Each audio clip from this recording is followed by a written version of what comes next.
എന്നത് അത് പുറത്തേക്ക് കാണാൻ പ്രയാസമാകാം. എന്നാൽ പെണ്ണുങ്ങളുടെ കരുണ അത് ഒഴുകുകയാണ്. ആ സ്നേഹം തലോടൽ ഒരു വീടിൻ്റെ മുറ്റത്ത് കയറുമ്പോൾ തന്നെ നമുക്കറിയാൻ കഴിയും. ആ വീട്ടുകാർ മക്കളോട് കാണിക്കുന്ന, വീട്ടിലുള്ളവരോട് വരുന്നവരോട് കാണിക്കുന്ന സ്നേഹം, ഈ സ്നേഹം ഇങ്ങനെ വാരിക്കോരി കൊടുക്കാൻ കഴിയുന്നത് പെണ്ണുങ്ങൾക്ക് കഴിയും, പുരുഷന്മാർക്ക് കഴിയില്ല. ആണും പെണ്ണും ഒന്നാണെന്ന് വിചാരിച്ച് കുറേ സിന്ധാബാധ വിളിച്ചാൽ ഒന്നാവോ? ആണും പെണ്ണും ഒന്ന്, അവിടെ അങ്ങനെ രണ്ടെണ്ണമൊന്നും ഇല്ല, കൊന്നാണ്. ഓക്കെ, എന്നിട്ട് ഒന്നുമില്ല. വേറെ അതിനെപ്പറ്റി ഞാൻ എന്താ അപ്പുറം പറയാനുള്ളത്? ആണും പെണ്ണും ഒന്ന്, അവിടെ ജെൻഡർ ഈക്വാലിറ്റി വേണം, ന്യൂട്രാലിറ്റി വേണം എന്നൊക്കെ പറഞ്ഞാൽ എന്താ അതുകൊണ്ട് ഉദ്ദേശിക്കുന്നത് മനസ്സിലാവുന്നില്ല. ആണും പെണ്ണും അള്ളാഹുവിൻ്റെ കണക്കിൽ ഒരുപോലെയാണ്. രണ്ടാളും വ്യത്യസ്തരാണ്. രണ്ടാൾക്കും രണ്ട് ധർമ്മമാണ് നിർവഹിക്കാനുള്ളത്. രണ്ടാൾക്കും രണ്ട് ഡ്യൂട്ടിയാണ്. അത് സ്വാപ്പ് ചെയ്യരുത്. പുരുഷന്റെ ഡ്യൂട്ടി പെണ്ണും, പെണ്ണിന്റെ ഡ്യൂട്ടി പുരുഷനും ചെയ്യാൻ തുടങ്ങിയാൽ കുടുംബം തകരും. നമ്മുടെ മക്കൾ വഴിയാധാരമാകും. നമ്മുടെ മക്കൾക്ക് നന്മ പറഞ്ഞു കൊടുക്കാൻ ആരുണ്ടാവില്ല. രണ്ടാളും ജോലിക്ക് പോയിട്ട് ശമ്പളം മേടിച്ചു കൊണ്ടുവന്ന് അവരെങ്ങനെ ഇരുന്ന് ഭക്ഷണം കഴിച്ച് ജീവിക്കുമെന്നതിലപ്പുറം മക്കൾ, അടുത്ത തലമുറ നഷ്ടപ്പെട്ടു പോകും.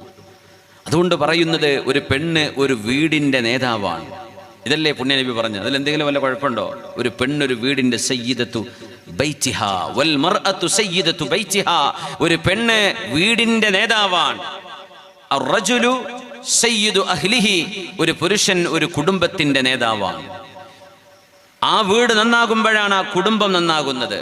അപ്പോഴും പുരുഷന്റെ പണി നടക്കണമെങ്കിൽ പെണ്ണിന്റെ ഡ്യൂട്ടി അവിടെ നടക്കണം. അപ്പോഴേ പുരുഷന്റെ നേതൃത്വം അവിടെ ശരിയാവുള്ളൂ.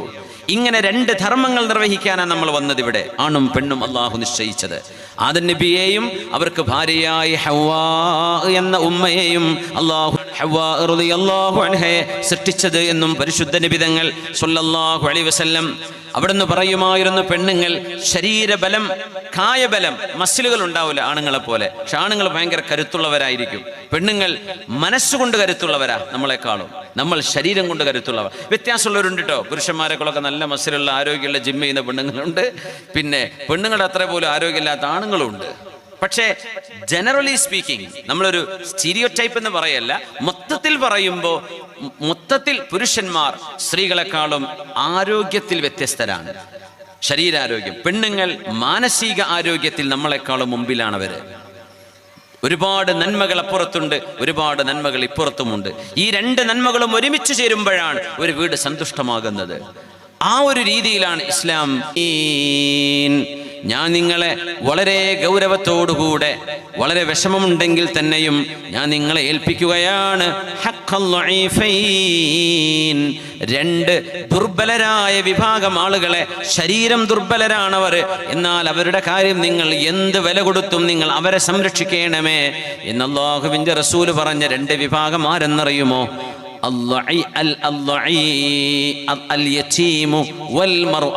ഒന്ന് അനാഥരായ മക്കളാണ്, ഉപ്പമാർ മരിച്ചുപോയ മക്കളാണ്, അനാഥകളാണ്, യതീമുകളാണ്, ഓർഫൻസ്. മറ്റൊന്ന് പെണ്ണുങ്ങളാണ്, അൽ മർഅ. ഈ പെണ്ണുങ്ങൾ അവരുടെ ശരീരബലം നിങ്ങളെ പോലെ ഇല്ല എന്നിരിക്കെ അവരെ നിങ്ങൾ അടിക്കുകയോ പ്രഹരിക്കുകയോ വേദനിപ്പിക്കുകയോ അവരെ നിങ്ങൾ അടക്കി ഭരിക്കുകയോ ചെയ്യരുതേ. അവരെ ദുർബലരാണ് ശരീരം കൊണ്ട്, എന്നാൽ മനസ്സുകൊണ്ട് അവർ ശക്തരാണ്. നിങ്ങളാണെങ്കിലോ ശരീരം കൊണ്ട് ശക്തരാണ്. അവരെ പോലെ അല്ല നിങ്ങളുടെ ആരോഗ്യം. അതുപയോഗിച്ച് നിങ്ങളുടെ പെണ്ണുങ്ങളെ വിഷമിപ്പിക്കരുതേ. അവരുടെ കാര്യമാണ് നിങ്ങൾ ഉണർത്തുന്നത്. കൂട്ടത്തിൽ യതീമുകളെയും, വാപ്പമാരെ മരിച്ചുപോയ മക്കളെ നിങ്ങൾ നോക്കണേ, സംരക്ഷിക്കണേ. നിങ്ങളുടെ നാടുകളിലെ യതീമുകൾ യതീംഖാനകളിലേക്ക് ഏൽപ്പിച്ചിട്ട് അവരുടെ കാര്യം അവര് നോക്കട്ടെ എന്ന് പറഞ്ഞ് ഒഴിഞ്ഞു മാറരുത്. ഒരു കുട്ടിക്ക് ഒരു വാപ്പ മരിച്ചാൽ ആ കുട്ടിക്ക് ഈ ഉമ്മത്തിൽ 100 ആയിരക്കണക്കിന് വാപ്പമാർ ആ കുഞ്ഞിനുണ്ടാവണം. ഒരു വാപ്പയാണ് കുഞ്ഞിനെ നഷ്ടപ്പെടുന്നതെങ്കിൽ ആ കുഞ്ഞിന് പകരമായി 100 കണക്കിന് ഉപ്പമാറിയ നാട്ടുകാരുണ്ടാവണം. യതീമുകളെ നിങ്ങൾ നോക്കണേ, പെണ്ണുങ്ങളെ നിങ്ങൾ നോക്കണേ, അവരെ നിങ്ങൾ സംരക്ഷിക്കണമേ എന്ന് ഈ ഉമ്മത്തിനെ ഏൽപ്പിച്ചുകൊണ്ടാണ് ലോകത്തിന്റെ ഗുരു അല്ലാഹുവിന്റെ ഹബീബ് സ്വല്ലല്ലാഹു അലൈഹി വസല്ലം 1400 വർഷങ്ങൾക്ക് മുമ്പ് അന്നൊരു റബീഉൽ അവ്വലിൽ ഹബീബായ തങ്ങൾ മദീനയിൽ വെച്ച് ലോകത്തോട് വിട പറയുമ്പോൾ നമ്മെ ഏൽപ്പിച്ച വിഷയമാണത്. അതുകൊണ്ട് മുഅ്മിനേ, സച്ചരിതരായ മഹദിമാർ, ഈ ഉമ്മത്തിന് വലിയ വലിയ സംഭാവനകൾ ചെയ്തവരെ നമ്മൾ ഓർക്കുകയാണ്. അഫ്ളലു നിസാഇ അഹ്ലിൽ ജന്ന ഖദീജ വഫാത്തിമ വമറിയം വആസിയ. അഫ്ളലു നിസാഇൽ ജന്ന, സ്വർഗ്ഗത്തിലേക്ക് വരുന്ന പെണ്ണുങ്ങളിൽ ഏറ്റവും ശ്രേഷ്ഠരായവർ സ്വർഗത്തിലേക്ക് വരുന്നവർ ഏറ്റവും ശ്രേഷ്ഠരായവർ എന്ന ഒരു ഹദീസ് ഞാൻ കണ്ടിട്ടില്ല, ഉണ്ടാവാം. പക്ഷേ പെണ്ണുങ്ങളിൽ ശ്രേഷ്ഠരായവർ എന്ന ഹദീസ് വളരെ പ്രസിദ്ധമാണ്. അഫ്ളലു നിസാഇ അഹ്ലിൽ ജന്ന, സ്വർഗവാസിനികളായ പെണ്ണുങ്ങളിൽ ഏറ്റവും അല്ലാഹു സ്ഥാനം കൊടുത്ത് ആദരിക്കുന്ന 4 പെണ്ണുങ്ങളുണ്ട്. ആരാണെന്നറിയുമോ? അതിലൊന്ന് ഹബീബിന്റെ പുണ്യനബി തങ്ങളുടെ ആദ്യ ഭാര്യയായിരുന്ന ഖദീജ റളിയല്ലാഹു അൻഹയാണ്. വഫാത്തിമ, ഹബീബിന്റെ മോളായ ഫാത്തിമ റളിയല്ലാഹു അൻഹയാണ്. മൂന്നാമത്തേത് ഈസ നബിയുടെ ഉമ്മയായ യേശുക്രിസ്തുവിന്റെ ഉമ്മ എന്ന് നമ്മുടെ ക്രിസ്തീയ സഹോദരങ്ങൾ പറയുന്ന യേശുക്രിസ്തു എന്ന് പറയുന്നത് ഈസ നബിയെയാണ്, ജീസസ് ക്രൈസ്റ്റ്. അതാണ് ഈസ പ്രവാചകൻ അലൈഹിസ്സലാം. മഹാനായ പ്രവാചകൻ ഈസാ നബിയുടെ ഉമ്മയായ മറിയം റളിയല്ലാഹു അൻഹ. പിന്നെ ഫറോവ എന്ന ഈജിപ്ത് കണ്ട ഏറ്റവും ക്രൂരനായ കൊടിയ കൊലപാതകങ്ങൾ ചെയ്ത പിഞ്ചു മക്കളെ കൊന്നുകളഞ്ഞ ഫറോവ എന്ന ഭരണാധികാരി BC 3-ാം നൂറ്റാണ്ടിൽ കഴിഞ്ഞുപോയ മൂസ നബി അലൈഹിസ്സലാമിന്റെ കാലഘട്ടത്തിലെ സത്യത്തിന്റെ ധർമ്മത്തിന്റെ ശത്രുവായിരുന്ന മഹാനായ മൂസ നബി അലൈഹിസ്സലാത്തു വസ്സലാം നൈൽ നദിയിലൂടെ അവരുടെ ഉമ്മ വെള്ളത്തിൽ ഒരു പെട്ടിയിലാക്കി ഒഴുക്കി കളഞ്ഞപ്പോൾ ആ കുഞ്ഞിനെ എടുത്തു വളർത്തിയ ആള്, ആ ആൾക്ക് തന്നെയാണ് മൂസാ നബി അലൈഹിസ്സലാം സത്യസന്ദേശം ഓതി കൊടുക്കാൻ വരുന്നത്. ആ ഫറോവ റംസീസ് രണ്ടാമനെ ചെങ്കടലിൽ സ്വിസ് ഉൾക്കടലിൽ ഭാഗത്ത് വെച്ച് അള്ളാഹു മുക്കിക്കൊല്ലുകയും ചെയ്ത് ഇന്ന് ഈജിപ്തിലെ കൾച്ചറൽ സിവിലൈസേഷൻ മ്യൂസിയത്തിൽ അവിടെ ഇങ്ങനെ ചില്ലിൻ്റെ ഉള്ളിൽ കിടക്കേണ്ട മുമ്പേ ഒരുപാട് ആൾക്കാർ പോയി സന്ദർശിച്ചിട്ടുണ്ട്. ഈജിപ്ഷ്യൻ സിവിലൈസേഷൻ മ്യൂസിയം, മമ്മി ഹാളുണ്ട്. ഒരുപാട്, എനിക്ക് തോന്നുന്നു 21 മമ്മികളെങ്ങാൻ അവിടെ ഉണ്ട്. ഇപ്പം ഞാൻ കഴിഞ്ഞ ഒരു 6 മാസം മുമ്പ് പോയിരുന്നു. 21ഓളം, ചിലപ്പോൾ 19 ഉണ്ടാവുള്ളൂ, ചിലപ്പോൾ കുറച്ച് ആൾക്കാരുടെ അടുത്ത് കൊണ്ടുപോകും പരിശോധനയ്ക്ക്, ചിരിച്ച് കൊണ്ടുവന്ന് വെക്കും. മാക്സിമം 21 കാണാറുള്ളത്. അതിലുണ്ട് ഇങ്ങനെ കയ്യും പൂട്ടി ഇങ്ങനെ കിടക്കേണ്ട ഒരാൾ. യാ അല്ലാ, 5000 കൊല്ലം കഴിഞ്ഞു, മൂപ്പരുടെ തടി അങ്ങനെ തന്നെ ഉണ്ട്. ഇറച്ചൊക്കെ പോയിട്ടുണ്ട്, ആൾ മെലിഞ്ഞിട്ടുണ്ട്, പക്ഷെ ആ കിടക്കുന്നുണ്ട്. റംസീസ് രണ്ടാമൻ എങ്ങനത്തെ പോക്കിരിയായിരുന്നു. അയാളുടെ ഭാര്യയാണ് ആസിയ ബീവി റളിയല്ലാഹു അൻഹ. ആസിയ ബീവി ഫറോവ ഞാനാണ് പരബ്രഹ്മം എന്ന് പറഞ്ഞ ആളാണ്, ഞാനാണ് വലിയ പടച്ചോൻ, എൻ്റെ മുമ്പിൽ നമിക്കണം, സാഷ്ടാംഗം നമിക്കണം എന്ന് ഫറോവ ജനങ്ങളെ നിർബന്ധിച്ചിരുന്നു എന്നാണ് ചരിത്രം. ഫറോവക്ക് സുജൂദ് ചെയ്യാതെ സാഷ്ടാംഗം നമിക്കാത്ത മുഴുവൻ ആളുകളും കൊല്ലപ്പെടുമായിരുന്നു. സ്വന്തം ഭാര്യ അത് ചെയ്തില്ല എന്നതാണ്. ഭാര്യ ആസിയ ബീവി പറഞ്ഞു, ഫറോവ, എങ്ങനെയാണ് നിങ്ങൾ ഈ പ്രപഞ്ചത്തിന്റെ സൃഷ്ടാവുക? നിങ്ങൾ വരുന്നതിന് മുമ്പ് ഈ പ്രപഞ്ചം ഇവിടെ ഉണ്ടല്ലോ, ഇനി നിങ്ങൾ മരിക്കൂലേ, അപ്പോഴും ഈ പ്രപഞ്ചം ഇവിടെ ഉണ്ടല്ലോ, അതുകൊണ്ട് പിന്നെ നിങ്ങളാണത് ഉണ്ടാക്കിയെന്ന് പറഞ്ഞ് എങ്ങനെ ശരിയാവുക? അതിൽ പിന്നെ ഫറോവ ആസിയ ബീവിയെ വല്ലാതെ പീഡിപ്പിച്ചിട്ടുണ്ട്, ഒരുപാട് വേദനിപ്പിച്ചിട്ടുണ്ട്. പക്ഷേ ആസിയ ബീവി റളിയല്ലാഹു അൻഹ പറഞ്ഞ വാക്കുകൾ വിശുദ്ധ ഖുർആനിൽ കാണാം. ബിസ്മില്ലാഹിർ റഹ്മാനിർ റഹീം. وضرب الله مثلا للذين كفروا امرأة فرعون. امرأة فرعون എന്ന് പറഞ്ഞാൽ ഫിർഔനിന്റെ ഭാര്യ. وضرب الله مثلا للذين آمنوا امرأة فرعون إذ قالت رب ابن لي عندك بيتا في الجنة ونجني من فرعون وعمله ونجني من القوم الظالمين ومريم ابنة عمران التي أحصنت فرجها فنفخنا فيه من روحنا وصدقت بكلمات ربها وكتبه وكانت من القانتين وضرب الله مثلا للذين آمنوا امرأة فرعون. സത്യവിശ്വാസികളുടെ ജീവിത വിജയത്തിന്റെ ഉദാഹരണം ആസിയ ബീവിയാണ്, ഫറോവയുടെ ഭാര്യയാണ്. ഇത് ഖാലത്ത്, ഫറോവ ചുട്ടുപഴുപ്പിച്ച കുന്തമുനകൾ ഉപയോഗിച്ച് ആസിയ ബീവിയുടെ ശരീരഭാഗങ്ങളിൽ കുത്തുകയും അവരെ വേദനിപ്പിക്കുകയും മുറിവാക്കുകയും ചെയ്ത് ചുട്ടുപൊള്ളുന്ന മണലിൽ കിടത്തി ആ മഹദിയെ ദാരുണമായി ഇഞ്ചിഞ്ചായി കൊന്നുകൊണ്ടിരിക്കുമ്പോഴും ആ മഹദി പറഞ്ഞ വാക്ക്, റബ്ബി ബിനി ലീ ഇൻദക ബൈതൻ ഫിൽ ജന്ന. അല്ലാഹുവേ, നിന്റെ സ്വർഗ്ഗലോകത്തൊരു വീട് എനിക്ക് തരണമേ. ഫറോവയുടെ കൊട്ടാരത്തിൽ നിന്ന് അയാൾ എന്നെ പുറന്തള്ളിയിരിക്കുകയാണ്. പച്ചമണലിലാണ് ഞാൻ കിടക്കുന്നത്. ഈ സൂര്യന്റെ നട്ടുച്ച നേരത്തെ ചൂടുള്ള പഴുത്ത കല്ലുകളിൽ മഹദിയെ കിടത്തിയിട്ട് ആ ശരീരത്തിലേക്ക് മൂർച്ചയുള്ള കുന്തം അതിന്റെ അഗ്രഭാഗം പഴുപ്പിച്ചിട്ടാണ് മഹദി റളിയല്ലാഹു അൻഹയെ ഫറോവ എന്ന ഭരണാധികാരി സ്വന്തം ഭാര്യ അള്ളാഹുവിൽ വിശ്വസിച്ചതിന്റെ പേരിൽ ആ പെണ്ണിനെ, ആ മഹദിയെ അയാൾ ശിക്ഷിച്ചത്. അപ്പോഴും പെണ്ണ് പറഞ്ഞ മറുപടി ഈമാനിന്റെ ഏറ്റവും അതിശക്തമായ അടിപതറാത്ത വിശ്വാസത്തിന്റെ ഏറ്റവും വലിയ പ്രതീകമാണത്. അല്ലാഹുവേ, ഈ ലോകത്ത് നിന്ന് ഞാൻ കണ്ണു ചിമ്മും, ഇവിടെ നിന്ന് ഞാൻ മരിക്കും, വേദന കൊണ്ടാണെങ്കിലും അല്ലെങ്കിലും എൻ്റെ ആയുസ് തീർന്നു പോകുന്ന ലോകമാണിത്. എന്നാൽ നിന്നെ കാണാൻ വരുന്ന അന്ത്യനാളിൽ എനിക്ക് അല്ലാഹുവേ നീ ഒരു സ്വർഗം നൽകുകയാണെങ്കിൽ ആ സ്വർഗം എന്ന് മഹദി ചോദിച്ചപ്പോഴും ഒരു കാര്യം അതിനോട് ചേർത്ത് വെച്ചു. ഇൻദക, നിന്റെ ചാരത്ത്, അല്ലാഹുവേ നിന്നെ കാണാൻ കഴിയുന്നിടത്ത്. അങ്ങനെയാണ് സ്വർഗലോകങ്ങളിൽ ഉന്നതമായ സ്വർഗത്തിന്റെ പ്രത്യേകത. വമിൻഹും മൻ യറല്ലാഹ മർറതൈനി ഫിൽ യൗം, ഒരു ദിവസം അല്ലാഹുവിനെ 2 തവണ കാണാൻ ഭാഗ്യമുള്ളവരുണ്ട്. സ്വർഗത്തിന്റെ ചില ലെവലുകൾ അങ്ങനെയാണ്. ചിലയിടങ്ങളിൽ അല്ലാഹുവിനെ ആഴ്ചയിൽ ഒരിക്കൽ കാണും, മാസത്തിൽ ഒരിക്കൽ കാണും, വർഷത്തിൽ ഒരിക്കൽ കാണും. എന്നാൽ നിരന്തരം അല്ലാഹുവിന്റെ സാമീപ്യം അറിയാൻ കഴിയുന്ന ഒരിടത്ത് റബ്ബേ നീ എനിക്കൊരു വീട് പണിതു തരേണമേ എന്ന് അല്ലാഹുവിനോട് പ്രാർത്ഥിച്ച ആസിയ ബീവിയാണ് വിശ്വാസിനികളുടെ ഉദാഹരണം. മുഅ്മിനീങ്ങളുടെ ഉദാഹരണം പറഞ്ഞതൊക്കെ പെണ്ണുങ്ങളെയാണ്. അതാണ് അത്ഭുതം. ഈമാനിന്റെ അടയാളം പറഞ്ഞത് പെണ്ണുങ്ങളെ, ആണുങ്ങളെയല്ല. എന്തൊരു സിറാണ് റബ്ബേ അതിൽ കിടക്കുന്ന രഹസ്യം നോക്കണേ. إذ قالت رب ابن لي عندك بيتا في الجنة ونجني من فرعون وعمله ونجني من القوم الظالمين. ഫറോവയിൽ നിന്ന്, അവന്റെ അക്രമികളായ പോലീസുകാരിൽ നിന്ന് എന്നെ രക്ഷിക്കണമേ, എനിക്ക് സ്വർഗലോകത്തൊരു വീട് തരയണമേ എന്ന് BC 3000 ഇവിടെ നിന്ന് നമ്മുടെ കാലഘട്ടത്തിൽ നിന്ന് 5000 കൊല്ലങ്ങൾക്ക് മുമ്പ് ഈജിപ്തിൽ വെച്ച് മരണപ്പെട്ട, ദാരുണമായി കൊല്ലപ്പെട്ട ഷഹീദത്താണ്, രക്തസാക്ഷിയാണ് മഹദി ആസിയ ബീവി.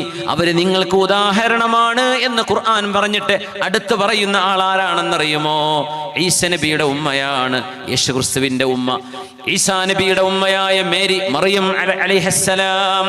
വമറിയം ഇബ്നത ഇമ്രാൻ, ഇമ്രാനിന്റെ മകൾ മറിയമാണ് അടുത്ത ഉദാഹരണം. വിശ്വാസത്തിന്റെ ഉദാഹരണം രണ്ടും പെണ്ണുങ്ങളെയാ ഖുർആൻ പറഞ്ഞത്. ഖുർആനിൽ ഒരു മഹദിയുടെ പേരിൽ ഒരു സൂറയുള്ളത് സൂറത്ത് മറിയമല്ലേ? യാ അല്ലാഹ്, സൂറത്ത് മറിയം. പെണ്ണുങ്ങൾ, സ്ത്രീകൾ എന്ന അർത്ഥത്തിൽ തന്നെ ഒരു ചാപ്റ്റർ ഖുർആനിലില്ലേ? സൂറത്തുൻ നിസാ. ആണുങ്ങൾ എന്ന് പറഞ്ഞൊരു ചാപ്റ്റർ ഖുർആനിലില്ല, സൂറത്തുൻ നിസാ. ഏതാണുങ്ങളും പരിപൂർണതയിലെത്തിയത് അവരുടെ ഉമ്മമാർക്ക് ജനിച്ചപ്പോഴാണ്, അല്ലേ? നമ്മുടെ ഉമ്മമാരില്ലെങ്കിൽ നമ്മളുണ്ടോ?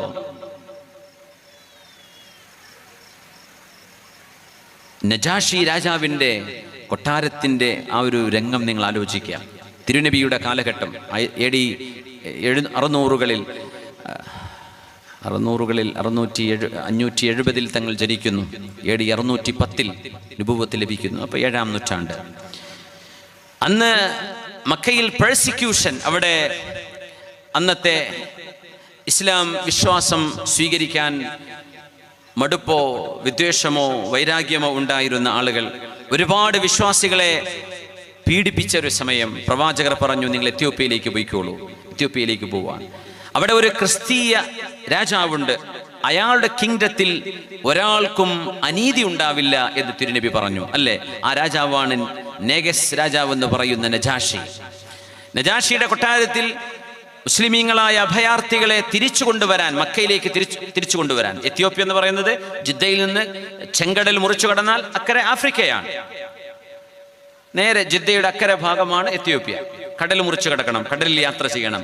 അങ്ങനെ ഇവര് രാജാവിന് സ്വർണവും പവിഴങ്ങളും മുത്തുകളും അടങ്ങുന്ന വലിയ ഒരു സംഭരണിയായിട്ടാണ് പോയത്, വലിയ സമ്മാനങ്ങളുമായിട്ടാണ് പോയത്. അവിടെ രാജാവ് ആദ്യം ആ സമ്മാനങ്ങളൊക്കെ സ്വീകരിച്ചു വെച്ച് മക്കക്കാരായ 2 പ്രതിനിധികൾ, ഒന്ന് അംർ ഇബ്നുൽ ആസ്, ഒന്ന് ഖാലിദ് ബിൻ വലീദ്, രണ്ടുപേരും പിന്നീട് മുസ്ലിമീങ്ങളായി. പക്ഷെ അവർ അന്ന് ഇസ്ലാം മനസ്സിലാക്കിയിരുന്നില്ല. രാജാവുമായി സംസാരിച്ചപ്പോ ജഅഫർ ഇബ്നു അബീ ത്വാലിബ് റളിയല്ലാഹു അൻഹു ഒരു പ്രഭാഷണം നടത്തിയിട്ടുണ്ട് അവിടെ രാജാവിൻ്റെ മുമ്പിൽ. ആ പ്രഭാഷണം കേട്ടപ്പോഴാണ് രാജാവ് മൈൻഡ് മാറിയത്. അപ്പോഴാണ് അദ്ദേഹം ഈ ഒരു മതം സത്യമാണല്ലോ, ഇത് പ്രവാചകനായ ഈസാ നബിയും സുലൈമാൻ നബിയും ദാവൂദ് നബിയും മൂസ നബിയും ഇബ്രാഹിം നബിയും നോഹ പ്രവാചകനും ഒക്കെ ലോകത്ത് പഠിപ്പിച്ചതാണല്ലോ അലൈഹിമുസ്സലാം എന്ന് അദ്ദേഹം തിരിച്ചറിയുന്നത് ജഅഫർ റളിയല്ലാഹു അൻഹുവിന്റെ നബിതങ്ങളുടെ കസിൻ പ്രവാചകരുടെ മൂത്താപ്പയുടെ മകൻ ജഅഫർ ഇബ്നു അബീ ത്വാലിബ് റളിയല്ലാഹു അൻഹുവിന്റെ ആ ഒരു വഅദിലാണ്. അതിനിടയ്ക്ക് ജഅഫർ എന്നവർ പറഞ്ഞു, മുഹമ്മദ് നബി ഞങ്ങളെ പഠിപ്പിച്ചത് ആണുങ്ങളും പെണ്ണുങ്ങളും ഒരു ചീർപ്പിന്റെ പല്ലുകൾ പോലെ ഒരുപോലെയാണ്. അതങ്ങോട്ട് പറഞ്ഞപ്പോ ചൂടായി അംർ എന്നവർക്ക്. അദ്ദേഹം എന്ന മുസ്ലിം അല്ല, മക്കക്കാരുടെ പ്രതിനിധി, അവരെ പിടിച്ചോണ്ടാൻ വേണ്ടി വന്നതാ. അദ്ദേഹം പറഞ്ഞു, രാജാവെ ഒന്ന് നിർത്തണേ, ഞാനൊന്ന് ഇടപെടുകയാണ്. Men and women equal to one another. അതാണ് പൊട്ടിച്ചിരിക്കുക. ആണും പെണ്ണും ഒരുപോലെയാണെന്നോ? We will buy them, use them, discard them. ഞങ്ങൾ പെണ്ണുങ്ങളെ വാങ്ങിക്കും, ഉപയോഗിക്കും, വലിച്ചെറിയും. എന്നിട്ട് അദ്ദേഹം പൊട്ടിച്ചിരിക്കുന്നുണ്ട്. അപ്പൊ ജഅഫർ എന്നവർ ഇടപെട്ടു. Amr, you must respect every woman, the womb that bore you. നിങ്ങളെ പ്രസവിച്ച ഓരോ മനുഷ്യനെയും ഗർഭാശയത്തിൽ വളർത്തിയെടുത്ത് പ്രസവിച്ച ആ പെണ്ണിനെ നിങ്ങൾക്ക് എങ്ങനെ ബഹുമാനിക്കാതിരിക്കാൻ കഴിയും? അതാണ് തിരിച്ചു പറഞ്ഞ വാക്ക്. അംർ, ഓരോ മനുഷ്യനെയും ഗർഭാശയത്തിൽ വളർത്തി പരിപാലിച്ച് ഭൂമിയിലേക്ക് പ്രസവിച്ച ആ ഉമ്മയെ അംർ നിങ്ങൾക്ക് എങ്ങനെ പരിഹസിക്കാൻ കഴിയും?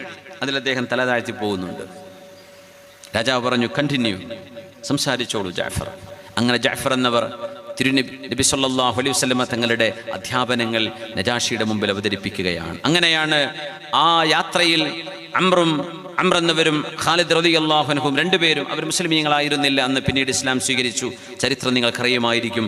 അവരന്ന് നിരാശയോടെ തിരിച്ചു വരികയാണ്.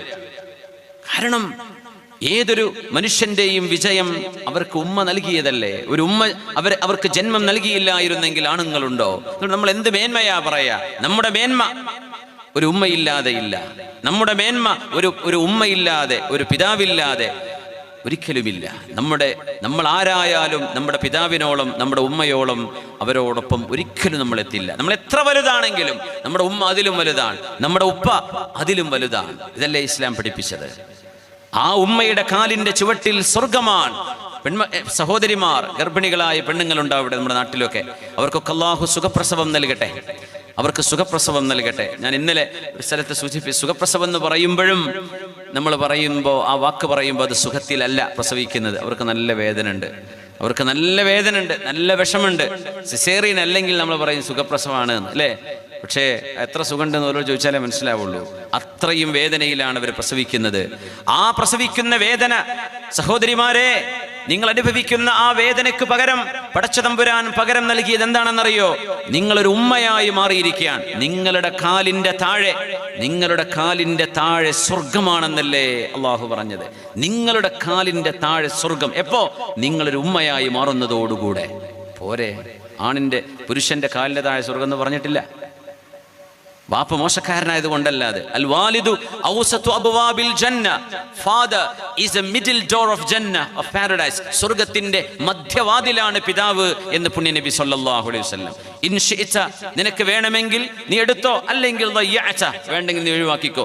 മധ്യവാതിൽ, മെയിൻ ഗേറ്റ് അതാണ്, ബാക്കിയൊക്കെ ചെറിയ ഗേറ്റ് ആണ്. സ്വർഗ്ഗത്തിന്റെ വലിയ വാതിൽ പിതാവാണ് എന്ന് പറഞ്ഞാൽ നിന്റെ ഉപ്പയോട് നീ കാണിക്കുന്ന സ്നേഹം നിനക്ക് സ്വർഗ്ഗത്തിന്റെ മെയിൻ ഗേറ്റിലൂടെ കടന്നു പോകാൻ നിനക്ക് യോഗ്യത തരും. ആയത്തിൽ തിരിച്ചു വരികയാണ്. ബിസ്മില്ലാഹിർ റഹ്മാനിർ റഹീം.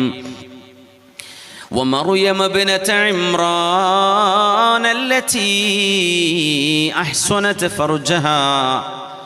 സത്യവിശ്വാസികളുടെ ഉദാഹരണം ഒന്ന് ആസിയ ബീവിയാണ്, ഫറോവയുടെ ഭാര്യയാണ്. രണ്ടാമത്തേത് യേശുക്രിസ്തുവിന്റെ ഈസാ നബി അലൈഹിസ്സലാമിന്റെ ഉമ്മയായ മറിയം ബീവിയാണ്. എന്താണ് മറിയം ബീവിയെ കുറിച്ച് പറഞ്ഞത്? അല്ലതീ അഹ്സനത് ഫർജഹാ. ആ ശരീരം കൊണ്ട് മറിയം ബീവി റളിയല്ലാഹു അൻഹാ വ്യഭിചാരം ചെയ്തിട്ടില്ല, ഒരിക്കലും വ്യഭിചാരം ചെയ്തിട്ടില്ല. മറിയം ബീവിക്ക് യേശുക്രിസ്തു എന്ന ഈസാ നബി എന്ന മകനുണ്ടാകുന്നത് മാലാഖയായ ജിബ്രീൽ അലൈഹിസ്സലാം ചരിത്രപ്രകാരം 14 വയസ്സ് അല്ലെങ്കിൽ 15-16 വയസ്സ് മറിയം ബീവിക്ക് പ്രായമായപ്പോൾ മാലാഖ റൂഹ് ഊതി കൊടുത്തതാണ് ഈസാ നബി അലൈഹിസ്സലാമിന്റെ ജന്മത്തിന് കാരണം എന്ന് പഠിപ്പിച്ചപ്പോൾ ജൂതന്മാർ ആരോപിച്ചു. ജൂതന്മാർ പറഞ്ഞില്ലേ മറിയം ബീവി അഭിസാരികയാണ്, മറിയം ബീവി വ്യഭിചാരം ചെയ്തവരാണ് എന്ന് പറഞ്ഞു. മഅദല്ലാഹ്, നമുക്കത് പറയാൻ പോലും പാടില്ല. പക്ഷേ ഖുർആൻ പറഞ്ഞു അല്ല, ഈസ നബിയുടെ ജന്മം ഒരു അത്ഭുത ജന്മമാണ്. ഒരു ബയോളജിക്കൽ ഫാദർ ഈസ നബിക്കില്ല എന്നത് സത്യം തന്നെയാണ്. അതിനെന്ത് കുഴപ്പം? ആദം അലൈഹിസ്സലാമിന് ഒരു ബയോളജിക്കൽ ഫാദറോ ബയോളജിക്കൽ മദറോ ഇല്ലല്ലോ. ആദം നബിക്ക് അച്ഛനുണ്ടോ, അമ്മയുണ്ടോ, ഉമ്മണ്ടോ, ഉപ്പുണ്ടോ? ഇല്ലല്ലോ. എന്നാൽ മറിയം ബീവിയുടെ മകൻ ഈസ നബി അലൈഹിസ്സലാമിന് ഒരു ഉമ്മയുണ്ടല്ലോ, ഉപ്പയല്ലേ ഇല്ലാത്തത്? വല്ലാഹു അലാ കുല്ലി ഷൈഇൻ ഖദീർ, അല്ലാഹു എല്ലാം നിർവഹിക്കാൻ കഴിയുന്നവനല്ലേ. അല്ലാഹു അങ്ങനെ പടക്കാൻ കഴിയൂലേ?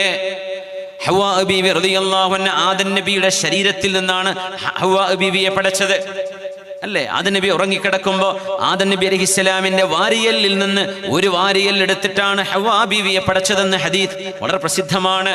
എന്ന് പറഞ്ഞാൽ ഹവ്വാ ബീവിക്ക് ഒരു മെയിൽ ഒറിജിൻ ഉണ്ട്, ഒരു പുരുഷ ഒറിജിൻ ഉണ്ട്. വാപ്പാന്ന് പറയല്ല, പക്ഷെ ഒരു മെയിൽ ഒറിജിൻ. ആദം നബി ആണല്ലേ, ആ ആണിന്റെ ശരീരത്തിൽ നിന്നല്ലേ. അപ്പൊ ഒരു മെയിൽ ഒറിജിൻ, ഫീമെയിൽ ഒറിജിൻ ഉമ്മണ്ടോ? ഇല്ല. ഈസാ നബിക്ക് ഒരു ഫീമെയിൽ ഒറിജിൻ ഉണ്ട്, ഉമ്മ.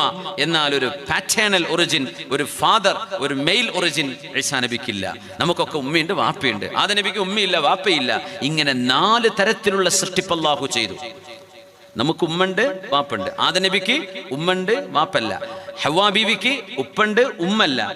ഈസാ നബിക്ക് ഉമ്മണ്ട്, ഉപ്പല്ല. ഇത് ചെയ്യലാണ്.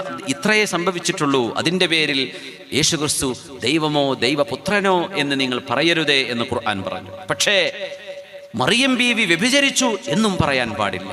അതൊരു അത്ഭുത ജന്മമായിരുന്നു. പടച്ച തമ്പുരാന് കഴിയാത്തത് എന്താണ്? അതുകൊണ്ട് വമറിയം ഇബ്നത ഇംറാൻ അല്ലതി അഹ്സനത് ഫർജഹാ, സ്വന്തം ശരീരത്തിന്റെ ഗുഹ്യഭാഗം, ജനനേന്ദ്രിയം ഒരന്യ പുരുഷൻ വിവാഹത്തിലൂടെയല്ലാതെ, ഒരു വിവാഹിതനായ തന്റെ ഭർത്താവിനോടൊപ്പമല്ലാതെ കൂടെ ശയിക്കാൻ പാടില്ലെന്നാണ് ഇസ്ലാമിന്റെ നിയമം. എല്ലാ മതങ്ങളും അതാ പഠിപ്പിച്ച്. ഹൈന്ദവ മതത്തിലും ചാരിത്രശുദ്ധിയുണ്ട്, ക്രിസ്തുമതത്തിലുണ്ട്, ജൂതമതത്തിലുണ്ട്, എല്ലാ മതങ്ങളിലുമുണ്ട്. പക്ഷെ മനുഷ്യന്മാർക്ക് അതൊന്നും ദഹിക്കാത്തതുകൊണ്ട് എന്ത് ചെയ്യുക? അതൊക്കെ അവിടെ മൂടി വെച്ചിട്ട് അവനവൻ്റെ ഇഷ്ടം പോലെ ജീവിക്കുക. മുസ്ലിമീങ്ങളായ ആളുകൾ അങ്ങനെയൊക്കെ പറഞ്ഞ് ഹിന്ദാവാദ് വിളിക്കണില്ലേ? എത്ര വലിയ അപകടമാണ് അതൊക്കെ. ചാരിത്രശുദ്ധി എന്ന് പറഞ്ഞത് ഒരു പെണ്ണിന്റെ ഏറ്റവും വലിയ ആഭരണമാണ്. 10 പവന്റെ മാലയല്ല പെണ്ണെ, നിന്റെ ഏറ്റവും വലിയ ആഭരണം നിന്റെ ചാരിത്രശുദ്ധിയാണ്, നിന്റെ ലജ്ജയാണ് ഏറ്റവും വലിയ ആഭരണം. ആ ആഭരണമില്ലാതെ കിലോ കണക്കിന് ഭാരം നിന്റെ കഴുത്തിലോ കയ്യിലോ നീ അണിഞ്ഞാലും നിന്റെ സൗന്ദര്യം ഒരിക്കലും പൂർത്തിയാകുന്നില്ല. നിന്റെ ഏറ്റവും വലിയ ആഭരണം ചാരിത്രശുദ്ധിയാണ്. ഇതാണ് വിശുദ്ധ ഇസ്ലാം പഠിപ്പിച്ചത്. അഹ്സനത് ഫർജഹാ ഫനഫഖ്നാ ഫീഹി മിർ റൂഹിനാ വസദ്ദഖത് ബികലിമാതി റബ്ബിഹാ വകുതുബി വകാനത് മിനൽ ഖാനിതീൻ. അല്ലാഹുവിന്റെ വചനങ്ങളെ മറിയം ബീവി അംഗീകരിച്ചു. പരബ്രഹ്മമായ പടച്ച തമ്പുരാൻ, ലോകത്തിന്റെ സൃഷ്ടാവ് ഒന്നാണ്. ഒരു രാജ്യത്തിന് 2 രാജാവ് പറ്റൂല, 3 എണ്ണം പറ്റില്ല. ഒരു രാജാവ്, ഒരു രാജ്യത്തിന് ഒരു പ്രസിഡന്റ്.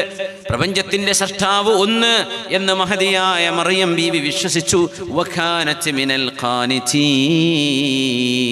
അവർ അല്ലാഹുവിനെ പടച്ച തമ്പുരാനെ വണങ്ങുന്നവരായിരുന്നു, ആരാധന ചെയ്യുന്നവരായിരുന്നു എന്ന് പറഞ്ഞ മറിയം ബീവിയും ആസിയ ബീവിയും ഫാത്തിമ ബീവിയും ഖദീജ ബീവിയും, ഇവര് 4 പേരാണ് അഫ്ളലു നിസാഇൽ ജന്ന, സ്വർഗവാസികളായ പെണ്ണുങ്ങളിൽ ഏറ്റവും സ്ഥാനമുള്ളവർ 4 പേര്. ഒന്ന് ഹബീബിന്റെ ഭാര്യയാണ്, നമ്മുടെ ഉമ്മയാണ്, ഖദീജത്തുൽ കുബ്റാ റളിയല്ലാഹു അൻഹ. ഖദീജ ബീവി റളിയല്ലാഹു അൻഹ അന്ന് പ്രവാചകർ തിരുമേനിക്ക് ഭക്ഷണവുമായി ഒരു തളികയും കയ്യിൽ പിടിച്ചിങ്ങനെ വരികയാണ്. ആ ഭക്ഷണ തളികയുമായി വരുമ്പോഴേ ഖദീജ റളിയല്ലാഹു അൻഹ വീട്ടിൽ നിന്ന് പുറപ്പെട്ടു. ബീവിയുടെ വീട്ടിൽ നിന്ന് ആർക്കാണ് ഈ ഭക്ഷണം കൊടുക്കുന്നത് എന്നറിയുമോ? ലോകത്തിന്റെ ഗുരുവിന്. ആ ഒരു ജീവിതം നിങ്ങൾ ആലോചിച്ചിട്ടുണ്ടോ മുഅ്മിനെ? പ്രവാചകർ തിരുമേനി ആദ്യ വിവാഹം കഴിക്കുക. നബിക്ക് എത്ര വയസ്സ് ആദ്യ വിവാഹം കഴിക്കുമ്പോൾ? 25 വയസ്സ്. ഖദീജ ബീവി എന്ന പ്രവാചകരുടെ ഭാര്യയ്ക്ക് എത്ര വയസ്സെന്ന്? 40 വയസ്സ്. 40 വയസ്സുള്ള ഭാര്യയാണ്. അതും ആ ഭാര്യ 2 തവണ 2 ആളുടെ കൂടെ ഭാര്യയായി ജീവിച്ചവരെ. അവരൊക്കെ മരിച്ചപ്പോൾ വിധവയായി മാറിയ ഖദീജ ബീവിയെ കല്യാണം കഴിച്ച നബിയാണ് നമ്മുടെ നബി സല്ലല്ലാഹു അലൈഹി വസല്ലം. പിന്നെ നബി ആയിഷ ബീവിയെ കല്യാണം കഴിച്ചില്ലേ, സൈനബ ബീവിയെ കല്യാണം കഴിച്ചില്ലേ എന്ന് പറഞ്ഞ് ഒച്ചപ്പാടുണ്ടാക്കണ്ട. തിരുമേനി സ്വന്തമായി മനുഷ്യൻ എന്ന നിലയിൽ തങ്ങളെടുത്ത നിലപാട് ഒരു ഭാര്യ എന്നാണ്. പക്ഷെ പ്രവാചകത്വം ലഭിച്ചാൽ പിന്നെ നബിക്ക് അള്ളാഹ് പറഞ്ഞ പോലെ ചെയ്യാൻ പറ്റുള്ളൂ. അള്ളാഹു വിവാഹം ചെയ്യാൻ പറഞ്ഞവരെ തിരുമേനി ജീവിതത്തിലേക്ക് സ്വീകരിച്ചിട്ടുണ്ട്.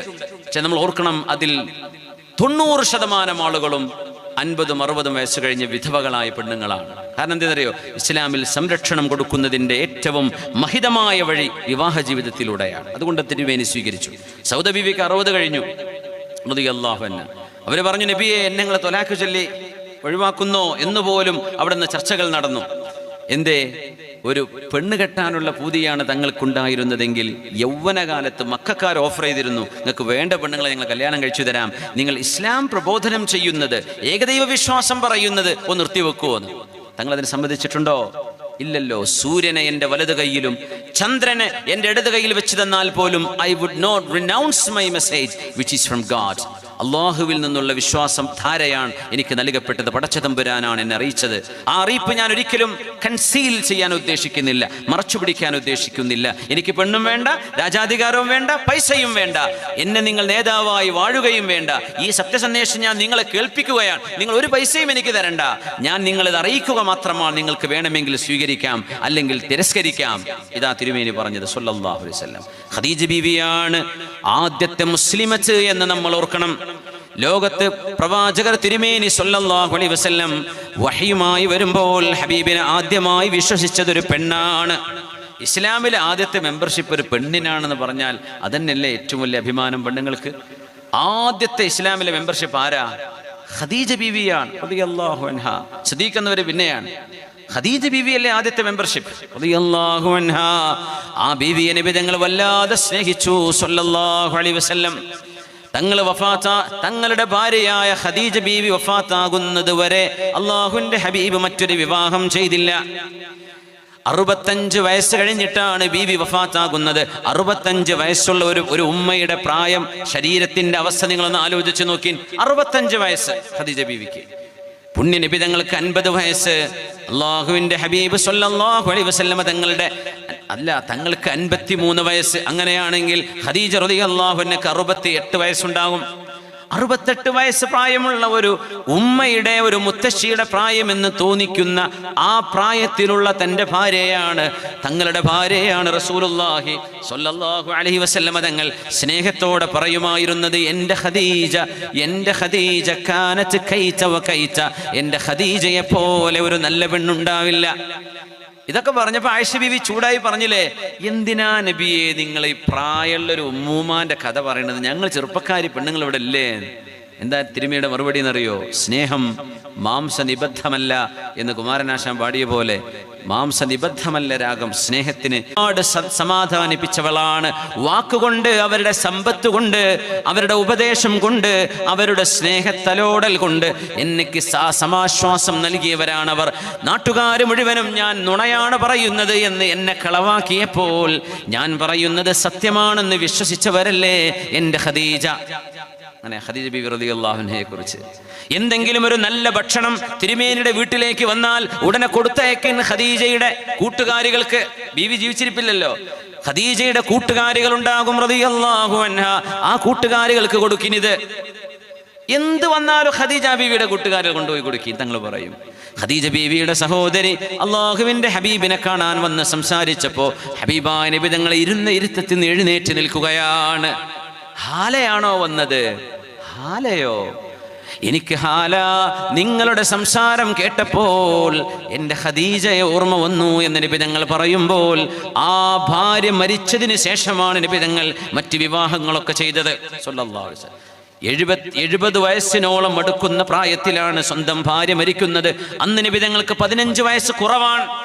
ആയിഷ ബീവിയുടെയും തിരുമേനിയുടെയും കല്യാണത്തിന്റെ കഥ പറഞ്ഞിങ്ങനെ പൊല്ലാപ്പ് കാണിക്കുന്ന ആളുകള് എന്താ ഖദീജ ബീവിയുടെ ചരിത്രം പറയാത്തത്? അതും പറയണ്ടേ, അത് വലിയ ചരിത്രമല്ലേ. ഞാൻ എപ്പോഴും ചോദിക്കുന്ന ചോദ്യം, ഖദീജ ബീവിക്ക് ജീവിതത്തിൽ ഒരിക്കലും ഒരു പരാതി ഉണ്ടായിട്ടില്ല. റസൂലുള്ളാഹിനെ കല്യാണം കഴിച്ചു എന്ന് അഭിമാനത്തോടെ പറഞ്ഞ പെണ്ണാണ്, മഹദിയാണ് ഖദീജ ആയിഷ ബീവി റളിയല്ലാഹു അൻഹ. ഇപ്പൊ ഇരുന്നിട്ട് നമ്മളിങ്ങനെ കണക്ക് കൂട്ടിയിട്ട് പറയാം, ആ ബീവി അന്ന് കല്യാണം കഴിച്ചത് ചെറിയ വയസ്സിൽ കഴിച്ചില്ലേ. ആയിഷ ബീവിക്ക് ഇല്ലാത്ത പരാതി എന്തിനാ കൂട്ടരെ നിങ്ങൾക്ക്? ബീവിക്ക് പരാതി ഇല്ലല്ലോ. ബീവി നബി തങ്ങൾ വഫാത്തായി 40 കൊല്ലം വീണ്ടും ജീവിച്ചിട്ടാണ് മരിച്ചത്. അതിനിടയ്ക്ക് ഒരിക്കൽ പോലും ഇന്നെ ചെറുപ്പത്തിൽ കല്യാണം കഴിച്ചില്ലെങ്കിൽ വിഷമായി എന്ന് ബീവി പറഞ്ഞോ? ഇല്ലല്ലോ. എനിക്ക് സന്തോഷം എന്നല്ലേ ആയിഷ ബീവി, എനിക്ക് എൻ്റെ റസൂലിനെ എനിക്ക് എൻ്റെ കൂടെ വേണം, അതല്ലേ ബീവി പറഞ്ഞിരുന്നത്. ഖദീജ ബീവി റളിയല്ലാഹു അൻഹ ഭക്ഷണവുമായി പുറപ്പെട്ടപ്പോ അതാ വരുന്നു മാലാഖ ജിബ്രീൽ അലൈഹിസ്സലാം. മദീനയുടെ വിശുദ്ധമായ ഭൂമികയിൽ മസ്ജിദുൻ നബവിയുടെ മുറ്റത്തേക്ക് ഇറങ്ങി വന്ന് അള്ളാഹുവിന്റെ റസൂലിനോട് ഒരു സ്വകാര്യം പറഞ്ഞു കൊടുക്കുന്നു. മാലാഖമാരുടെ നേതാവ്, 600 ചിറകുകളുള്ള പ്രകാശത്താൽ പടക്കപ്പെട്ട അവരുടെ രൂപമേതാണെന്ന് നമുക്കറിയില്ല, എന്നാൽ അള്ളാഹുവിനറിയാം. 600 ജനാഹ് ജിബ്രീലിനെ ഞാൻ കണ്ടു. സദ്ദൽ ഉഫുഖോട് പറഞ്ഞു, അന ജിബ്രീൽ, ഞാൻ ജിബ്രീലാണ്. മുഹമ്മദ് നബിയെ, നിങ്ങൾ അല്ലാഹുവിന്റെ അന്ത്യപ്രവാചകരാണ് എന്നോട് ജിബ്രീൽ തങ്ങൾ പറഞ്ഞത് ഞാൻ ഓർക്കുന്നു എന്ന് മഹാനായ റസൂലുള്ളാഹി തങ്ങൾ പറയാറുണ്ട്. അതേ ജിബ്രീൽ അലൈഹിസ്സലാം ഹബീബിന്റെ മുമ്പിൽ വന്ന് പറയുന്നു, നബിയെ, ഖദീജ വരുന്നുണ്ട് ഒരു ഭക്ഷണത്തളികയുമായി, വീട്ടിൽ നിന്ന് പുറപ്പെട്ടിട്ടുണ്ട്. ഖദീജ ബീവി വന്നാൽ നിങ്ങളുടെ ഭാര്യയായ ഖദീജ ബീവിയോട്, അല്ല, മക്കയിലാണ് സംഭവം, പുണ്യനബി തങ്ങളുടെ സല്ലല്ലാഹു അലൈഹി വസല്ലം, കാരണം ഹിജ്റയുടെ മുമ്പാണ്. മക്കയിലാണ് ബത്ഹായിൽ അള്ളാഹുവിന്റെ ഹബീബ് ജിബ്രീൽ തങ്ങളെ കണ്ടത്. ഖദീജ റളിയല്ലാഹു അൻഹയുടെ ഈ സംഭവം നടക്കുന്നതും ഹിജ്റയുടെ മുമ്പിൽ തന്നെ, മക്കയിലുള്ള കാലം. അള്ളാഹുവിന്റെ ഹബീബിന്റെ വിശുദ്ധമായ മദീനയുടെ മുറ്റത്ത് ഒരു ദിവസം ഒന്നിലേറെ തവണ ജിബ്രീൽ തങ്ങൾ വന്നുപോയ മണ്ണാണത്. നമ്മളൊക്കെ മദീനത്തേക്ക് പോകുമ്പോഴേ ഒന്ന് ഓർക്കണേ, ഇത് ജിബ്രീൽ അലൈഹിസ്സലാം വന്ന ഇടമാണ്, ജിബ്രീൽ തങ്ങൾ ഇറങ്ങി വന്ന സ്ഥലങ്ങളാണ് ഇതൊക്കെ. അപ്പോൾ ഇപ്പോൾ അവിടെ മാർബിളൊക്കെ ഇട്ടിട്ടുണ്ട്, വലിയ റോഡാണ്, സംഭവങ്ങളാണ്, ഒക്കെ ആണെങ്കിലും ഇത് ജിബ്രീൽ തങ്ങൾ വന്നിറങ്ങിയ സ്ഥലമാണ്. മക്കയിലും ഇറങ്ങി ജിബ്രീൽ എന്ന മാലാഖ അലൈഹിസ്സലാം. ജിബ്രീൽ തങ്ങൾ അല്ലാഹുവിന്റെ റസൂലിനോട് വന്ന് പറയുന്നു, നബിയേ, നിങ്ങളുടെ ഭാര്യ ഖദീജ ബീവി അതാ വരുന്നു. വരുമ്പോൾ അവരോട് പറയണം, ഇന്നല്ലാഹ യുഖ്രിഉഹസ്സലാം വഅഖ്രിഇഹാ മിന്നിസ്സലാം. എന്നോട് ഹബീബായ നബി തങ്ങൾ സല്ലല്ലാഹു അലൈഹി വസല്ലം പറയുന്നു, എന്നോട് ജിബ്രീൽ അലൈഹിസ്സലാം പറഞ്ഞു, ഖദീജ ബീവി വന്നാൽ അവരോട് പറയണം, അല്ലാഹു നിങ്ങളോട് സലാം പറഞ്ഞിട്ടുണ്ട്. എന്താണ് അസ്സലാമു അലൈക്കും എന്ന് പറഞ്ഞാൽ അർത്ഥം എന്താണ്? അസ്സലാമു അലൈക്കും എന്ന് പറഞ്ഞാൽ ശാന്തിയും സമാധാനവും, അള്ളാഹുവിൻ്റെ സമാധാനം നിങ്ങൾക്കുണ്ടാകട്ടെ എന്നാണ്. അള്ളാഹു ഖദീജ ബീവിയോട് സലാം പറഞ്ഞിട്ടുണ്ടെന്ന് പറയൂ നബിയെ. കൂട്ടത്തിൽ ഞാൻ ജിബ്രീലും ഖദീജ ബീവിയോട് സലാം പറഞ്ഞിട്ടുണ്ട് എന്ന് പറയണം. ഖദീജ ബീവിക്ക് ജിബ്രീൽ തങ്ങളെ കാണാൻ കഴിയില്ല. ഒരിക്കൽ കണ്ടിട്ടുണ്ട്, കണ്ട ചരിത്രമുണ്ട്, പക്ഷേ പിന്നൊരിക്കലും കാണാൻ പറ്റിയിട്ടില്ല. എൻ്റെ സലാമും ഖദീജ ബീവിയോട് പറയണേ. വബശ്ശിർഹാ, ഖദീജ ബീവിക്കൊരു സന്തോഷ വാർത്ത അറിയിക്കണേ. ബിഖസ്ബിൻ وبشرها بقصر في الجنة من قصب لا صخب فيها ولا نصب. മനോഹരമായ വാക്കുകളാണ്. വബശ്ശിർഹാ ബിഖസ്റിൻ ഫിൽ ജന്നതി മിൻ ഖസബിൻ ലാ സഖബ ഫീഹാ വലാ നസബ്. നബിയെ, ഖദീജ ബീവിക്ക് അല്ലാഹു ഒറ്റമുത്തിനാലുള്ള ഒരു കൊട്ടാരം സ്വർഗ്ഗലോകത്ത് ഒരുക്കി വെച്ച് കാത്തിരിക്കുകയാണ്. ഒരു കൊട്ടാരം, ഒരു മുത്ത്. സുബ്ഹാനല്ലാഹ്. ഗ്ലാസിന്റെ ഡോമുകൾ കണ്ടിട്ടില്ലേ? അങ്ങനെയുമല്ല ഇത്, ഒറ്റമുത്തിനാലുള്ള ഒരു കൊട്ടാരം. എന്തായിരിക്കും അതിൻ്റെ ഭംഗി? മുത്തുകൾ എന്ന് പറഞ്ഞാൽ നമ്മൾ ഇവിടുത്തെ കൾച്ചേർഡ് പേൾസ് ഒക്കെ ആയിരിക്കും നമ്മൾക്ക് ഓർമ്മ വരിക. സ്വർഗ്ഗലോകത്തുള്ളത് ഒരു കണ്ണും കാണാത്തതാണ്, ഒരു കാതും കേൾക്കാത്തതാണ്, ഒരു മനുഷ്യൻ്റെ മനസ്സിലും ചിന്തിക്കുക പോലും കഴിയാത്തതാണ് സ്വർഗമെന്ന് പുണ്യനബി സല്ലല്ലാഹു അലൈഹി വസല്ലം. വബശ്ശിർഹാ, ബീവിയോട് സന്തോഷം പറയണേ. അങ്ങയോടുകൂടെ ഒരുപാട് കഷ്ടപ്പെട്ടവരല്ലേ അവർ, അങ്ങയുടെ കൂടെ ഒരുപാട് ത്യാഗം സഹിച്ചവരല്ലേ ഖദീജ ബീവി. നബിയെ, പനി ബാധിച്ച് പേടിച്ച് ഹിറാ ഗുഹയിൽ നിന്ന് വിശുദ്ധ ഖുർആനിന്റെ അവതരണത്തിന്റെ ആരംഭം, ഇഖ്റഇന്റെ വചനങ്ങൾ ഹിറാ ഗുഹയിൽ അവതരിപ്പിച്ചതിന് ശേഷം പേടിച്ച് വിറച്ച് നബി തങ്ങൾ വന്ന്, എനിക്ക് പുതപ്പ് തരൂ എനിക്ക് പുതപ്പ് തരൂ, എനിക്ക് പനി വന്നിരിക്കുന്നു, എനിക്ക് പേടിയായിരിക്കുന്നുവെന്ന് പറഞ്ഞപ്പോ ആ ബീവിയല്ലേ പുതപ്പിട്ട് മൂടിയത്. യാ അയ്യുഹൽ മുദ്ദസ്സിർ യാ അയ്യുഹൽ മുസമ്മിൽ എന്ന് ഖുർആൻ വിളിക്കാൻ കാരണമായതും ബീവി തന്ന വിരിപ്പല്ലയോ നബിയേ? അവരല്ലേ പറഞ്ഞത് വല്ലാഹി ലാ യുഖ്സികല്ലാഹു അബദാ, എൻ്റെ ഭർത്താവായ മുഹമ്മദ് നബിയെ, നബി എന്ന് വിളിക്കണില്ല, മുഹമ്മദേ സ്വല്ലല്ലാഹു അലൈഹി വസല്ലം, അങ്ങന്റെ ഭർത്താവാണ്, നിങ്ങളെ അല്ലാഹു ഒരിക്കലും കൈവെടിയുകയില്ല. നിങ്ങൾ കുടുംബം നോക്കുന്നവരാണ്, ജനങ്ങളെ സഹായിക്കുന്നവരാണ്. ഖദീജ ബീവി പറഞ്ഞ വാക്കുകൾ നിങ്ങൾ ശ്രദ്ധിച്ചിട്ടുണ്ടോ? അല്ലാഹ് നിങ്ങളെ കൈവെടിയൂല എന്ന് പറഞ്ഞ ശേഷം പറഞ്ഞ വാക്കെന്താ? ഇന്നക ലതസിലുർ റഹിം, കുടുംബബന്ധം ചേർക്കുന്നവരാണ്. വതഖിറുൽ ദൈഫ, അതിഥികൾ ആര് വന്നാലും അവരെ സൽക്കരിക്കുന്നവരാണല്ലോ മുഹമ്മദ് നബിയെ നിങ്ങൾ. വതുഈനുൽ മൽഹൂഫ, പാവപ്പെട്ടവരെ സഹായിക്കുന്നവരല്ലേ നിങ്ങൾ. വതഹ്മിലുൽ കല്ല, ജനങ്ങളുടെ ഭാരം ചുമക്കുന്നവരല്ലേ. മലയാളത്തിൽ കല്ല് എന്ന് പറഞ്ഞാൽ കല്ലാണ്, കല്ലിന് ഭാരമുണ്ട്. പക്ഷെ അറബിയിൽ കല്ല് എന്ന് പറഞ്ഞാൽ ഭാരം എന്നാണ് അർത്ഥം. അപ്പൊ കല്ലിന് ഭാരമുണ്ടല്ലോ, എനിക്ക് തോന്നുന്നു അതും ഈ കല്ലും തമ്മിൽ എന്തോ ബന്ധം കാണും. കൽ തഹ്മിലുൽ കല്ല, നിങ്ങൾ ഭാരം ചുമക്കുന്നവരല്ലേ നബിയെ. വതുഈനു അലാ നവാഇബിൽ ഹഖ്, പ്രകൃതി ദുരന്തങ്ങൾ ഉണ്ടാകുമ്പോൾ, കൊടുങ്കാറ്റടിച്ച് വീശുമ്പോൾ, മലവെള്ളപ്പാച്ചിൽ വരുമ്പോൾ, വെള്ളപ്പൊക്കമുണ്ടാകുമ്പോൾ മക്കക്കാർക്ക് വേണ്ടി ആദ്യം ഓടിച്ചെല്ലുന്ന, ഏറ്റവും ആദ്യം ഓടിച്ചെല്ലുന്ന പൊതുപ്രവർത്തകനല്ലയോ നബിയെ നിങ്ങൾ, മുഹമ്മദ് നബിയെ നിങ്ങൾ. അങ്ങനത്തെ നിങ്ങളെ അല്ലാഹു കൈവടിയുകയില്ല. ഈ ആശ്വാസത്തിന്റെ വാക്ക് പറഞ്ഞവരാണ് ഹബീബിന്റെ ഭാര്യയായ ഖദീജ റളിയല്ലാഹു അൻഹാ, നമ്മുടെ ഉമ്മയാണ്. ഇന്ന് മക്കയിലെ ജന്നത്തുൽ മുഅല്ലയിൽ അന്ത്യവിശ്രമം കൊള്ളുന്ന മഹദി റളിയല്ലാഹു തആല അൻഹാ. ആ മഹദിക്ക് അല്ലാഹുവിന്റെ സ്വർഗ്ഗലോകത്ത് അല്ലാഹു തആല ഒറ്റമുത്തിനാലുള്ള ഒരു കൊട്ടാരവും, ലാ സഖബ ഫീഹാ വലാ നസബ്, അവിടെ ക്ഷീണമുണ്ടാകില്ല ബീവി, അവിടെ ബഹളങ്ങൾ ഉണ്ടാവില്ല. ശാന്തമായി നിങ്ങൾക്ക് വിശ്രമിക്കാനും അനന്തമായ ഒരു ലോകത്തിന്റെ ആസ്വാദനങ്ങൾ അനുഭവിക്കാനും അല്ലാഹു നിങ്ങൾക്ക് ഒരു ഒറ്റമുത്തിനാലുള്ള കൊട്ടാരം ഒരുക്കി വെച്ചിരിക്കുന്നു എന്ന് ആരെ പറ്റിയാണോ ഹബീബ് പറഞ്ഞത്, ആ മഹദിയാണ് പെണ്ണുങ്ങളിൽ ഏറ്റവും ആദ്യമായി നബി തങ്ങൾ എടുത്തു പറഞ്ഞ അല്ലാഹുവിന്റെ റസൂലിന്റെ ഭാര്യമാരിൽ നബി തങ്ങൾ ഏറ്റവും സ്നേഹിച്ച, സ്വർഗ്ഗലോകത്ത് വരുന്ന പെണ്ണുങ്ങളുടെ നേതാവെന്ന് നബി തങ്ങൾ പറഞ്ഞ അഷ്റഫുൽ ഖൽഖിന്റെ ഭാര്യയായ ഖദീജ റളിയല്ലാഹു അൻഹാ. രണ്ടാം സ്ഥാനം ആരാണെന്നറിയുമോ? ഹബീബിന്റെ പ്രിയപ്പെട്ട മോളാണ്, പ്രിയപ്പെട്ട മോളാണ് ഫാത്തിമത്തു സഹ്റാ, ഫാത്തിമത്തു സഹ്റ ബതൂൽ, ഫാത്തിമ ബീവിയാണ് റളിയല്ലാഹു തആല അൻഹാ. ആ മോളാണ് കൈകൾക്ക് മുറിവുകൾ ഉണ്ടായി, വീട്ടുവേല ചെയ്ത് ജോലി ചെയ്ത് ഗ്രൈൻഡറിന്റെ ആസുകല്ല് എന്നാ പറയാ, നമുക്ക് കാസർഗോഡൊക്കെ അങ്ങനെ പറയാറുണ്ട് ആസുകല്ല്, നല്ല കരിങ്കല്ല് കൊണ്ട് ചെത്തി ഉണ്ടാക്കുന്ന ആസുകൽ, അന്നത്തെ ഗ്രൈൻഡറാണ്, പഴയ കാലത്തെ ഗ്രൈൻഡർ. ആ കൈ കൊണ്ട് ഉരച്ച് കൈകളിൽ മുറിവുകൾ വന്ന്, വ്രണങ്ങൾ വന്ന്, രണ്ട് കൈകളും മുറിവായി നിൽക്കുന്ന സമയം മഹദിയായ ഫാത്തിമ റളിയല്ലാഹു തആല അൻഹയുടെ പ്രിയപ്പെട്ട ഭർത്താവ് അലി റളിയല്ലാഹു അൻഹു, അലി റളിയല്ലാഹു തആല അൻഹു ആണെങ്കിലോ ജനങ്ങൾക്ക് വെള്ളം കോരി കൊണ്ടുപോയി കൊടുത്ത് അതിന് കിട്ടുന്ന കാശ് കൊണ്ടാണ് ഭക്ഷണം വാങ്ങിക്കാറ്. അങ്ങനെ ഊരവേദന കൊണ്ട് പുളയുകയാണ് അലി റളിയല്ലാഹു അൻഹു. നബിയേ, ഹുനൈൻ കഴിഞ്ഞല്ലോ, ഹുനൈൻ യുദ്ധം, അവിടെ നിന്ന് കിട്ടിയ അടിമപ്പെണ്ണുങ്ങളിൽ ആരെയെങ്കിലും ഒരാളെ എനിക്ക് സഹായത്തിന് അങ്ങ് നൽകുമോ നബിയേ എന്ന് ഹബീബായ നബി തങ്ങളോട് വന്ന് ചോദിച്ചപ്പോ പുണ്യ നബി തങ്ങൾ ആ മോളോടാണ് പറഞ്ഞത്, മോളെ ഫാത്തിമ, ഇവിടെ കാണുന്ന ഈ അടിമ പെണ്ണുങ്ങളും അടിമകളും ഇത് ഈ ഉമ്മത്തിന്റെ മുതലാണ് മോളെ. പ്രവാചകന്റെ മോൾക്ക് ഉപയോഗിക്കാനോ സ്വീകരിക്കാനോ വീട്ടിൽ കൊണ്ടുപോകാനോ ഉള്ളവരല്ല മോളെ. അതിനേക്കാളും ഖൈർ ഞാൻ പറഞ്ഞു തരാം ഉപ്പയായ ഞാൻ, നിങ്ങൾക്കത് പൊരുത്തമാവില്ലേ? മതി ഉപ്പ, അങ്ങേക്ക് എന്താണോ ഇഷ്ടം?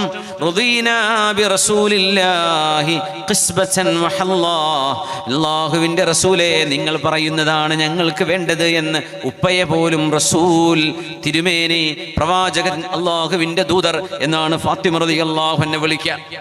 അല്ലാഹുവിന്റെ റസൂൽ പറഞ്ഞു കൊടുക്കുന്നു, മോളെ കൈകളിൽ മുറിവുണ്ട് എന്ന് എനിക്കറിയാം, നിന്റെ ഭർത്താവ് അലി റളിയല്ലാഹു അൻഹുവിന് ഊരവേദനയാണ് എന്നും എനിക്കറിയാം, അതിനു പകരം ഒരു വേലക്കാരിയെ തരാൻ ഉപ്പാക്ക് കഴിയില്ല മോളെ. നിങ്ങൾ കിടന്നുറങ്ങാൻ ചെന്നാൽ, നിങ്ങൾക്ക് കിടക്കാൻ സമയമായാൽ, ഉറക്കം വരാറായാൽ, ഞാനൊരു കാര്യം പറയാം, എൻ്റെ അനുഭവമാണ്, നിങ്ങൾക്ക് അനുഭവം ഉണ്ടോയെന്ന് എനിക്കറിയില്ലേ. ഉറക്കം വരാത്ത ചില സമയം ഉണ്ടാവും, എങ്ങനെ കിടന്നാലും ഉറക്കം വരില്ല അല്ലേ, വെറുതെ ആലോചിച്ചിരിക്കും, തിരിഞ്ഞും മറിഞ്ഞും കിടന്ന് നിൽക്കുന്ന സമയം. ഈ 33 തങ്ങൾ പറഞ്ഞു കൊടുത്ത ഈ സംഭവം, 33 സുബ്ഹാനല്ലാഹയും 33 അൽഹംദുലില്ലയും 34 അല്ലാഹു അക്ബർ, ഇത് ചൊല്ലണം എന്നാണ് നബി തങ്ങൾ പറഞ്ഞു കൊടുക്കുന്നത്. എന്നാൽ നിങ്ങളുടെ ഈ ക്ഷീണം മാറും ഫാത്തിമ. നമ്മൾ കേട്ട ഹദീസാണ്, മുമ്പ് ചർച്ച ചെയ്തതാണിത്. എന്നാലും ഒന്ന് ഓർമ്മിപ്പിക്കുകയാണ്, എനിക്ക് സാധാരണ ഈ ദിക്റങ്ങ് ചൊല്ലിയാൽ പിന്നെ ഉറങ്ങാറാണ്, പിന്നെ ഒന്നും ആ ഒരു വിഷമം ഉണ്ടാവാറില്ല. അങ്ങനെ ഒന്നും കൂടി അങ്ങനെ തോന്നുകയാണെങ്കിൽ ഒരിക്കലൂടെ ചൊല്ലും സുബ്ഹാനല്ലാഹ് 33. ചിലപ്പോൾ ആ 33 പൂർത്തിയാണ് മുമ്പ് തന്നെ ഉറങ്ങിപ്പോയേക്കും. അങ്ങനെയാണെങ്കിൽ നേരെ വെളുക്കണ വരെ ആ സുബ്ഹാനല്ലാഹ് ചൊല്ലിയ കൂലി കിട്ടുകയും ചെയ്യും. അതൊരു കോളടിക്കണതാണ്. നമ്മൾ എണ്ണം നിശ്ചയിച്ച് ഓതാൻ തുടങ്ങിയിട്ട് എൻ്റെ ഇടയ്ക്ക് ഉറങ്ങിപ്പോയാൽ നേരം വെളുക്കണ വരെ അത് ഓതിയ കൂലി കിട്ടുന്നതാണ്. അപ്പം നിങ്ങൾക്കും വേണമെങ്കിൽ പരീക്ഷിച്ച് നോക്കാം. ഉറക്കം വരുന്നില്ലെങ്കിൽ 33 ഉറക്കം വന്നാലും ഇല്ലെങ്കിൽ ഇത് ചെല്ല സുന്നത്താണേ. പക്ഷെ ഉറക്കം വരുന്നില്ലെങ്കിൽ ഒന്നും കൂടെ അങ്ങ് ചൊല്ലുക. മോളെ, നിങ്ങൾ ഇദാ അവൈതുമാ മദ്ജഅകുമാ, മോളെ നിങ്ങളുടെ കിടപ്പറയിലേക്ക് നിങ്ങൾ വന്നാൽ, ആരായത്? രാജകുമാരിയായി ജീവിക്കേണ്ട ഒരു മോളോട്, സ്വർഗീയ പെണ്ണുങ്ങളുടെ നേതാവ് എന്ന് നബി തങ്ങൾ പറഞ്ഞ ഫാത്തിമ ബീവിയോട് ഒരു വേലക്കാരി വേണോ? വേണമെന്ന് ചോദിച്ചതിന് പകരം അത് വേണ്ട മോളെ, നിങ്ങൾക്ക് അതിനേക്കാളൊക്കെ ഏറ്റവും ഉന്നതമായ ഉചിതമായ മറ്റൊന്ന് ഞാൻ പറഞ്ഞു തരാം എന്ന് പറഞ്ഞിട്ട് നബി പറഞ്ഞു കൊടുത്ത വചനങ്ങൾ, നിങ്ങൾ കിടപ്പറയിലേക്ക് ചെന്നാൽ മോളെ നീയും നിന്റെ ഭർത്താവും ചൊല്ലണേ സുബ്ഹാനല്ലാഹ് 33. എന്താ സുബ്ഹാനല്ലാഹ് എന്ന് പറഞ്ഞാൽ?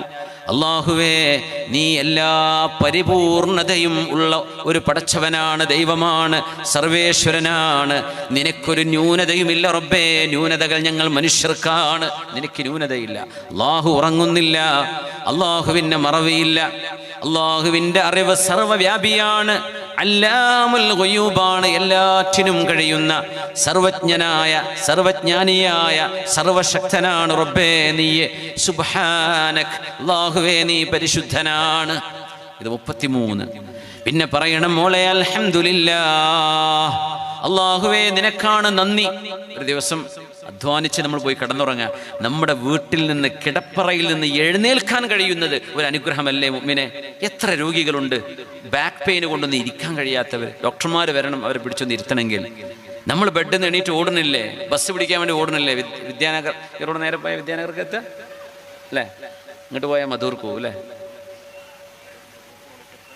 പുളിയത്തെടുക്കുക വിദ്യാനഗർ.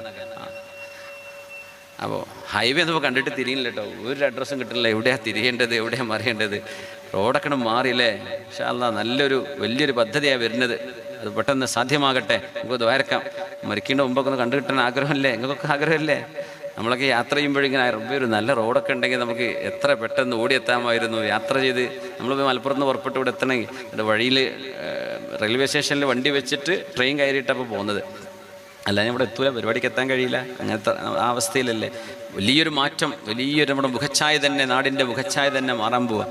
അപ്പോൾ നമ്മൾ ബസ് പിടിക്കാനും ഇതിലൊക്കെ ഓടുന്നില്ലേ, നടക്കണില്ലേ, നമ്മൾ യാത്ര ചെയ്യുന്നില്ലേ, എന്നിട്ട് വീട്ടിൽ വന്ന് കിടന്നുറങ്ങുകയാണ്. ആ ഒരു സമയം നമ്മൾ അള്ളാഹുവിനോട് എത്ര നന്ദി പറയണം. അന്ന് ഭക്ഷണം കഴിച്ചൂലേ, ഇന്നിപ്പോൾ ഭക്ഷണം കഴിക്കാത്ത ആൾക്കാരുണ്ടാവില്ല. എല്ലാവരും ഒരല്പമെങ്കിലും വിശപ്പടക്കാവുന്ന ഭക്ഷണം എല്ലാവരും ആര് കഴിച്ചു? 6 ബില്യൺ ആളുകൾ ഇന്ന് ഭക്ഷണം കഴിച്ചു കഴിഞ്ഞു. ആലോചിച്ച് നോക്കി. നാളത്തെ ഭക്ഷണം അത് നാളെ കഴിക്കുന്നു. നമ്മുടെ നാട്ടിൽ, കേരളത്തിൽ മൊത്തം കൃഷി ചെയ്താൽ കേരളക്കാർക്ക് ഒരു ദിവസം കഴിക്കാനുള്ള ഭക്ഷണം തികയില്ല. അത് എവിടെ നിന്നാണ് ഈ ഭക്ഷണം, ഈ റിസ്ക് വരുന്നത്? എവിടെ നിന്നൊക്കെയാണ് പ്രൊഡക്ഷൻ നൽകുന്നത്? അള്ളാഹു ചെയ്യുന്ന വലിയ അനുഗ്രഹമല്ലേ ഇതൊക്കെ? ഒരു കൂട്ടർക്ക് തോന്നുന്ന കർഷകർ മുഴുവൻ തീരുമാനിച്ചു ഇനി കൃഷി ചെയ്യുന്നില്ല. പട്ടിണിയാവില്ലേ ലോകത്ത് മനുഷ്യന്മാർ? എത്ര രാജ്യങ്ങൾ എക്സ്പോർട്ടുമായി ഇമ്പോർട്ട് ചെയ്തിട്ട് ഭക്ഷണം കഴിക്കുന്നു വേറെ രാജ്യങ്ങളിൽ നിന്ന്, അവർക്ക് ഭക്ഷണം കിട്ടണം. എത്ര ക്വാണ്ടിറ്റി വെള്ളമാണെന്ന് ആൾക്കാർ ഇന്ന് കുടിച്ചിട്ടുണ്ടാവുക, എത്ര ക്വാണ്ടിറ്റി ഭക്ഷണമാണെന്ന് ചിലവായിട്ടുണ്ടാവുക. യാ അല്ലാഹ്, കിടക്കുമ്പോൾ പറയണ്ടേ അല്ലാഹുവേ നിനക്ക് സ്തുതി.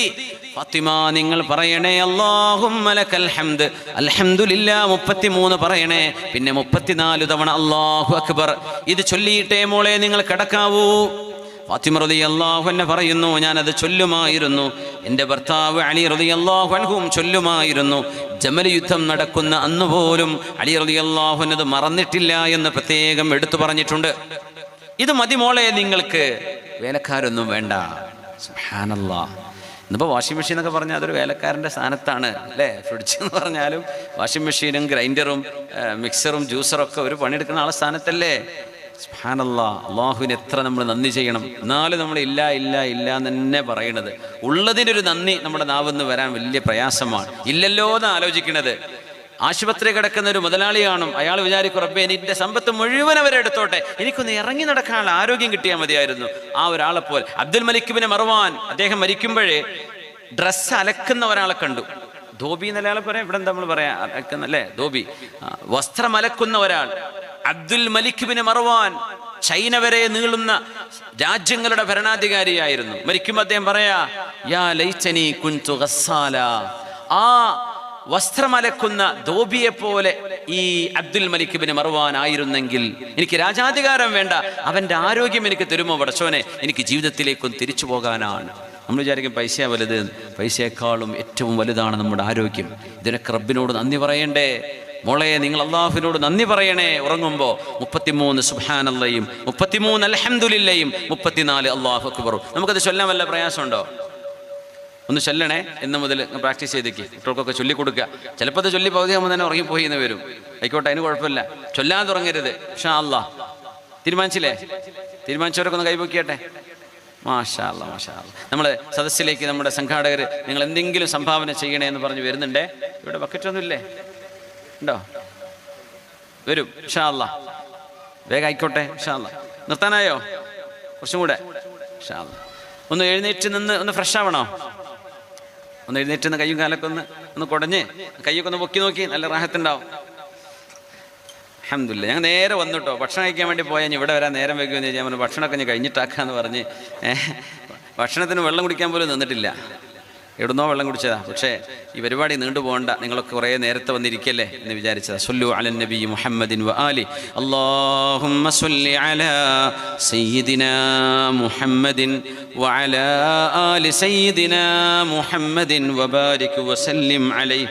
اللهم صل على سيدنا محمد وعلى آل سيدنا محمد وبارك وسلم عليه. اللهم صل على سيدنا محمد وعلى آل سيدنا محمد وبارك وسلم عليه. മഹദിമാർ ചരിതം സൃഷ്ടിച്ചെടുത്താണ് നമ്മൾ ചർച്ച ചെയ്ത് നിൽക്കുന്നത്. ആയിഷ ബീവി റളിയല്ലാഹു തആല അൻഹ അല്ലാഹുവിൻ്റെ റസൂലിൻ്റെ ഭാര്യമാരിൽ ഏറ്റവും പ്രായം കുറഞ്ഞവരായിരുന്നു. ബീവി റളിയല്ലാഹു അൻഹയുടെ ജീവിതത്തിൻ്റെ ഒരു പ്രത്യേകത ദാനധർമ്മം, ധർമ്മിഷ്ഠയായിരുന്നു. ഒരു ദിവസം 1,00,000 ദിർഹമാണ് മുആവിയ റളിയല്ലാഹു അൻഹു ആയിഷ ബീവി റളിയല്ലാഹു അൻഹക്ക് കൊണ്ടുപോയി കൊടുത്തത്. ആയിഷ ബീവി റളിയല്ലാഹു അൻഹ ആ പൈസ കിട്ടി. അന്ന് മുആവിയ തങ്ങളുടെ ഭരണമാണ്, തങ്ങളുടെയൊക്കെ വഫാത്തിന് ശേഷം. 1,00,000 ദിർഹം. 1,00,000 ദിർഹം എന്ന് പറഞ്ഞാൽ എത്രയായിരിക്കും? 1,00,000 വെള്ളി നാണയമാണത്. അത് മുഴുവൻ ഒന്നുപോലും ബാക്കി വെക്കാതെ ജനങ്ങൾക്ക് ദാനം ചെയ്ത മഹദിയാണ്. അത്രക്ക് ധർമ്മിഷ്ഠയാണ് ആയിഷത്തു സിദ്ദീഖ റളിയല്ലാഹു അൻഹാ. അന്ന് വൈകുന്നേരമായി, നോമ്പുറക്കാണ് ആയിഷ ബീവി. ബരീറ ബീവി റളിയല്ലാഹു അൻഹ, ബരീറ ബീവി ആയിഷ ബീവിയുടെ വീട്ടിലെ ജോലിക്ക് ആയിഷ ബീവിയെ സഹായിക്കുന്ന പെണ്ണാണ് ബരീറ ബീവി. ബരീറ കുട്ടികൾക്ക് പേരിടാൻ പറ്റുമേ, സ്വഹാബിയത്താണ് ബരീറ.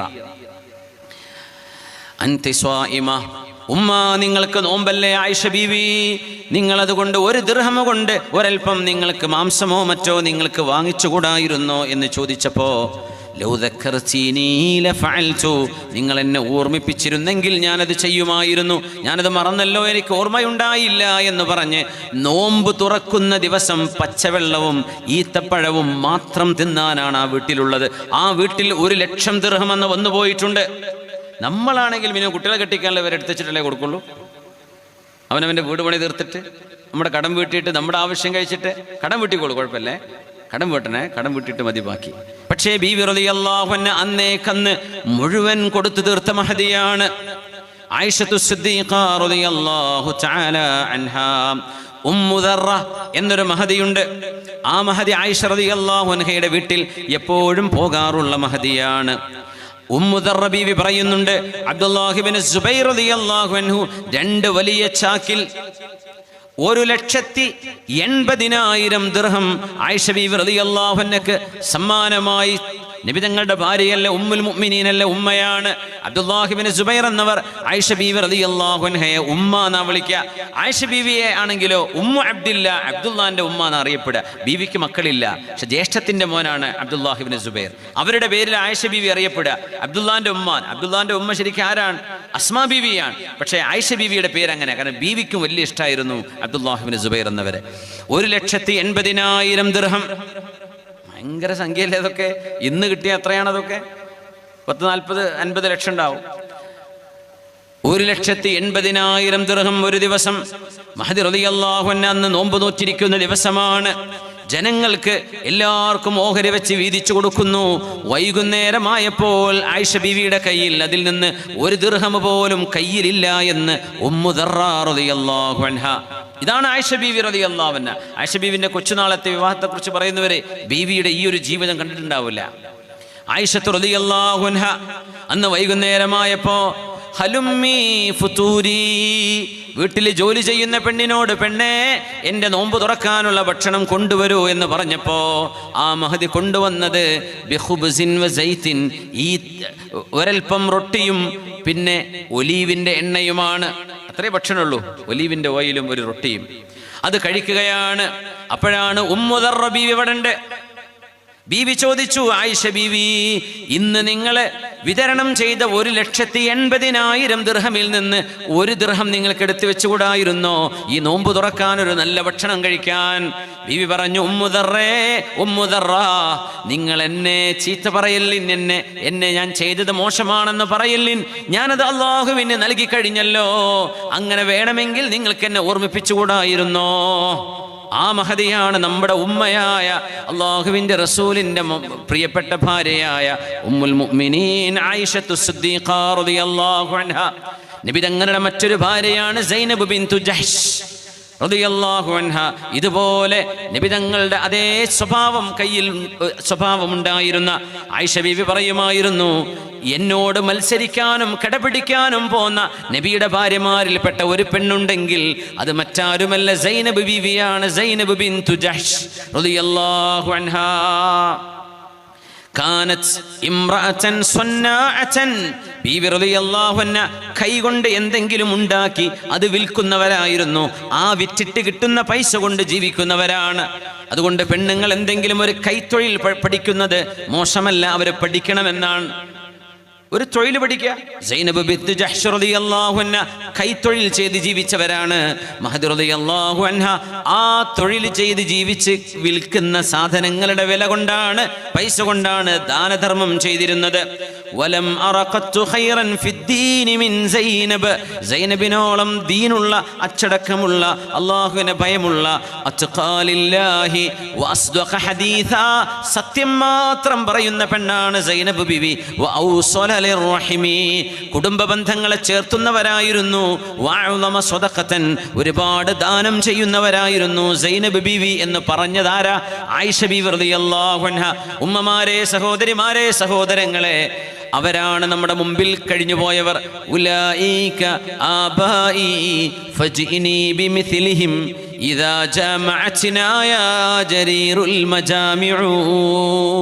കഴിഞ്ഞ കാലത്ത് കഴിഞ്ഞു പോയവരുടെ മഹത്വം പറഞ്ഞ് മേന്മ നടിക്കുകയാണെങ്കിൽ നമ്മുടെ മുമ്പ് കഴിഞ്ഞു പോയ നമ്മുടെ മഹദിമാർ അവർ അല്ലാഹുവിനെ ഭയപ്പെട്ടവരാണ്, കുടുംബ ബന്ധം ചേർത്തിയവരാണ്, ദാനധർമ്മം ചെയ്തവരാണ്, സത്യം മാത്രം പറഞ്ഞവരാണ്.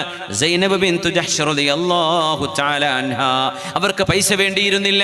ഉമർ ഇബ്നുൽ ഖത്താബ് റളിയല്ലാഹു അൻഹു അല്ലാഹുവിൻ്റെ റസൂലിൻ്റെ വഫാത്തിന് ശേഷം ഇസ്ലാമിക ഭരണം നടത്തിയ രണ്ടാമത്തെ ഖലീഫ, അമീറുൽ മുഅ്മിനീൻ, ഷഹീദുൽ മെഹ്റാബ് ഉമർ ഇബ്നുൽ ഖത്താബ് റളിയല്ലാഹു അൻഹു, മഹദി റളിയല്ലാഹു അൻഹ സൈനബ് ബീവിക്ക് ഒരൽപ്പം സമ്മാനം കൊണ്ടു